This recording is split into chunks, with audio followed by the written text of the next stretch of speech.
February the 1st, 2003. 280 kilometers above the Earth. A team of NASA's top astronauts aboard the space shuttle Columbia prepare to re-enter the Earth's atmosphere, the most dangerous maneuver of their 16-day mission. London, Paris, Tel Aviv, Moscow, Beijing, Vancouver, New York, then London again. Around the world in 90 minutes. Their shuttle blazing in its orbit at 28,000 kilometers per hour. The astronauts experience 16 sunrises and 16 sunsets every day.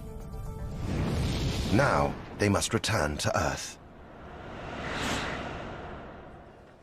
The hour leading up to Columbia's re-entry is a flurry of activity at John F. Kennedy Space Center in Cape Canaveral, Florida.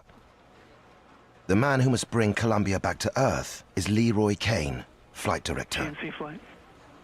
Just 39, he has risen through the ranks of NASA thanks to his iron nerve. I'm a person who sort of thrives on pressure. It is a high-stress environment, and if you don't thrive and perform well in that kind of environment, it's really not a good job for you to be in. Cain knows that the lives of 7 astronauts lie in his and his team's hands. Fundamentally, the flight director is responsible for the safety and success of the mission, the safety of the crew, and the safe return of the vehicle.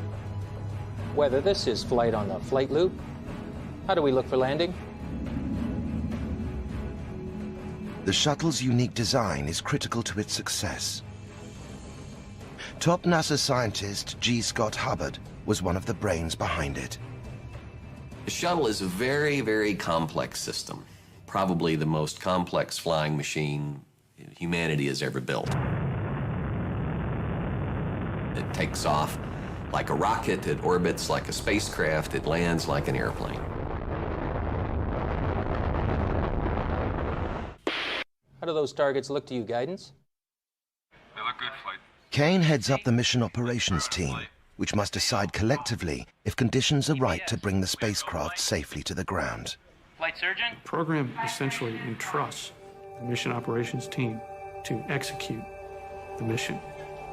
They are entrusted with this crown jewel of manned spaceflight to go execute the mission and do it safely and do it successfully and do everything within your ability to get the vehicle and the crew back at the end of the mission. So trust is huge. Okay, getting ready for the deorbit burn here in a few minutes. How do those targets look to you, guidance? They look good, flight. At 8:03 a.m., Cain begins his checklist. Okay, flight controllers, we are through step. Bringing Columbia back into the atmosphere is the most dangerous part of the mission, because re-entry exposes the shuttle to 1,500-degree heat. The first step to touchdown is the de-orbit burn, which means firing the shuttle's rockets to bring it into the Earth's atmosphere. Guidance. The shuttle is computer-guided from mission control. It's up to Cain to check every system to make sure he can get the astronauts home alive. It's all systems go. When Cain gives the order, Columbia's rockets will fire, slow down, and leave orbit.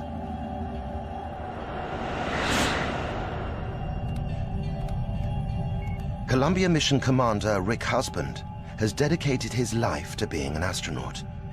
He told the press his ambition began early. When I was 4 years old and the Mercury project first got started, I was in front of the TV for every one of the launches. And the whole time I was growing up, as long as I can remember, anytime anyone asked me what I wanted to be, it was, I want to be an astronaut.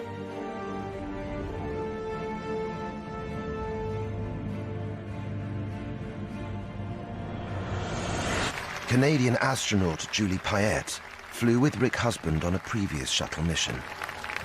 We were both rookies, new guys on the block, which is, you know, a particular bond because you experience this new thing, space flight. together. Rick is the Texan from Amarillo and spoke with a very distinctive Texan accent.